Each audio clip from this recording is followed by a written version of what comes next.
Okay,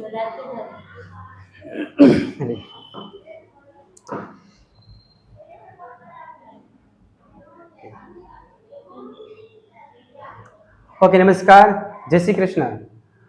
હું વિજય sir, જ્ઞાનરથ વિદ્યાપીઠ tuition ક્લાસીસથી આપ સૌની સમક્ષ આ વિડીયો કોઈ પ્રચાર માટે નથી, કોઈ પ્રસિદ્ધિ માટે નથી અને કોઈ ફાયદા માટે તો બિલકુલ નથી.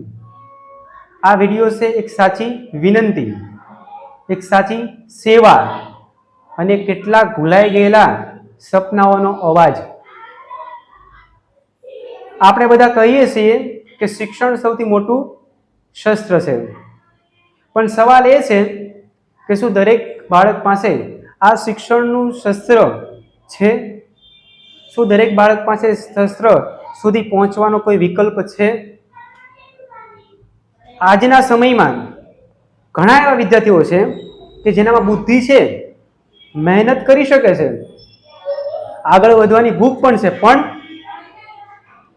ઘરમાં આવક નથી. માતા પિતા મજૂરી કરે, કોઈ પણ કાર્ય કરતા હોય રોજિંદા સેવાની અંદર, તો ફી ભરી નથી શકતા, મતલબ ફી ભરવી એના માટે શક્ય નથી. અને ધીમે ધીમે બાળકનું સ્વપ્ન ક્લાસરૂમમાંથી બહાર જ જતું રહે. આવી ઘટનાઓ બને છે જે મેં જીવનમાં ફેસ કરેલી છે.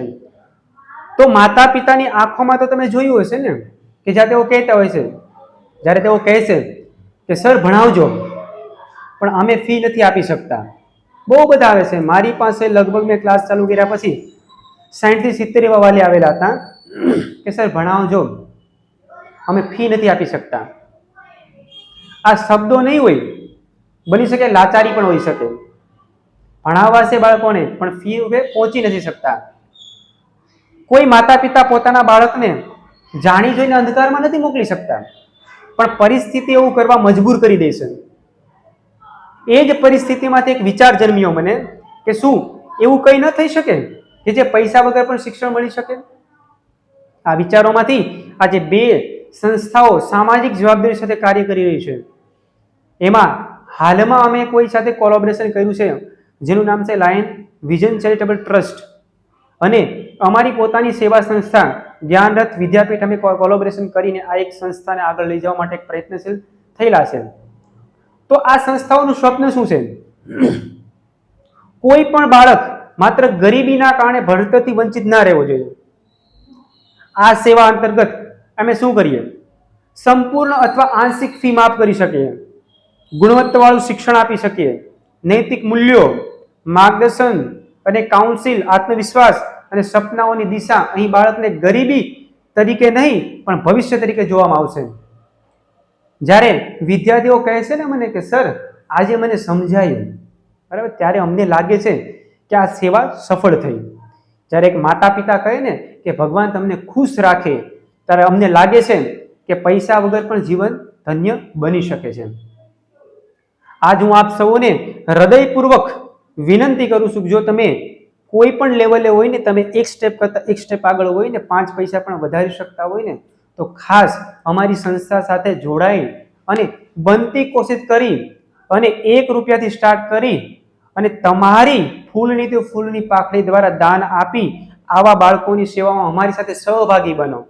અમે તો ઈચ્છીએ છીએ કે બધાને ફ્રીમાં ભણાવીએ, પણ અમારે પણ અમારા પર્સનલ ખર્ચા કાઢવાના હોય છે, અમારા ટીચરોના ખર્ચા કાઢવાના હોય છે, અમારે પણ મા બાપ હોય છે ને, અમારે પણ પરિવાર હોય છે ને, તો થોડું બધું એને પણ અમારે ખર્ચો, એને પણ સહાય આપવી પડે ને. તો ખાસ જો તમારા લોકોનો સહકાર મળે અને સ્પોન્સરશીપ તરીકે તમે બનો, બરાબર, તો એક વિદ્યાર્થીનો ખર્ચ તમે ઉઠાવી શકો ને. હાલમાં તમે જાણો છો કેટલી ફી હોય છે? હાલ એના રોજની ફી પણ ગણતરી કરવા જાઓ તો 500-600 રૂપિયા લાગે. તો એક વિદ્યાર્થીની 6-7-18 થી લઈ 6-7 હજારથી લઈ 10,000 સુધીની ફી હોય છે, જ્યારે 9મા 10મા ધોરણની 15,000 થી 20,000 જેટલી ફી હોય છે. તો બની શકે કે વાલી ન ભરી શકે, પણ જો તમારા જેવા દાતા દ્વારા એમને એક ચાન્સ મળે ભણવાનો, તો એ પણ જીવનમાં આગળ વધી શકે છે. એક વિદ્યાર્થીનો તમે ખર્ચ ઉઠાવી શકતા હોય તો ચોક્કસથી અમારો કોન્ટેક્ટ કરજો. અથવા મારા જો તમે નથી કરી શકતા, બરાબર છે, તો આ મારા વિડીયોને તમે શેર કરજો બધા સુધી, જેથી કરીને એક અમે આજે ઝુંબેશ લઈને બેઠા છે, બરાબર છે. અમારી સાથે જે ટીચર સ્ટાફ છે, બરાબર છે, હેતલબેન સાંખળ અને હિનાબેન આહિર આ બંને સાથે મળી અને હું વિજય સર અમે સાથે મળીને એવો એક ધ્યેય લીધો છે કે આવનારા નવા સત્રમાં 100 વિદ્યાર્થીઓને કમસે કમ ફ્રીમાં શિક્ષણ આપવાના છે. તો એ ક્યારે બનશે? તમારા સહકારથી. એમ તો બની નથી જવાતું ને. તો તમે એક જીવનનો બદલવાનો ભાગ બની શકો છો. કોઈનું જીવન બદલવું એ પણ સેવા જ છે. અને હું એવું માનું છું કે શિક્ષણથી મોટું કોઈ સેવા નથી. બની શકે તમે કોઈને 5,000 રૂપિયા કે 500 રૂપિયા આપી દેશો ગરીબોને, બરાબર છે, તો એને તમે એક દિવસની ગરીબી મિટાવી શકશો. પણ એક શિક્ષિત કોઈ પણ નાની દીકરી કે નાના છોકરાને તમે કરાવી દેશો ને, એ જિંદગી સુધરી જશે. બની શકે એ 3 કુળ પણ તરી જાય, કારણ કે દીકરી 3 કુળ તારે એ પણ તમે જાણો છો. ક્યાં? જ્યારે પોતાના મમ્મી પપ્પાને ઘરે હોય તો કયું? એક તો પિતાનું, બીજા માતાનું એટલે માતાના પિયરનું, ને ત્રીજું એના સસરાનું, 3 કુળ એ દીપાવી શકે. પણ પ્રયત્નશીલ ત્યારે એ વસ્તુ મને ક્યારેક ખટકતી હોય છે મગજમાં કે આ વસ્તુ અમે કરવા માટે તૈયાર છીએ, પણ સામે સહકાર જો કોઈનો મળતો હોય ને તો આ ઝુંબેશ અમારી 2 ગણી ચાલે. એટલે એક નાનું દાન કોઈનું મોટું ભવિષ્ય બની શકે છે. તો આ સેવા મારી નથી, આ સેવા સંસ્થાની નથી, આ સેવા છે સમાજની જવાબદારી. તો શું તમે પણ જવાબદાર છો? તો એકવાર વિચારો. આ તમે મદદ કરશો, કાલે એ જ બાળક સમાજને આગળ વધારશે. તો હું જ્ઞાનરથ વિદ્યાપીઠથી હું વિજય સર મારું જીવન શિક્ષણ અને સેવા માટે સમર્પિત કરું છું.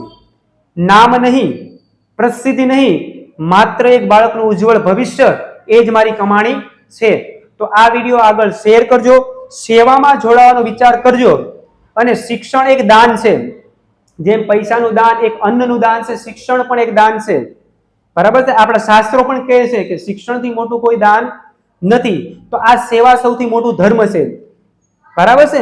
તો જય સેવા, જય શિક્ષણ, જય માનવતા. અને જ્ઞાનરથ વિદ્યાપીઠથી આપ સૌનું હાર્દિક સ્વાગત કરું છું. ધન્યવાદ.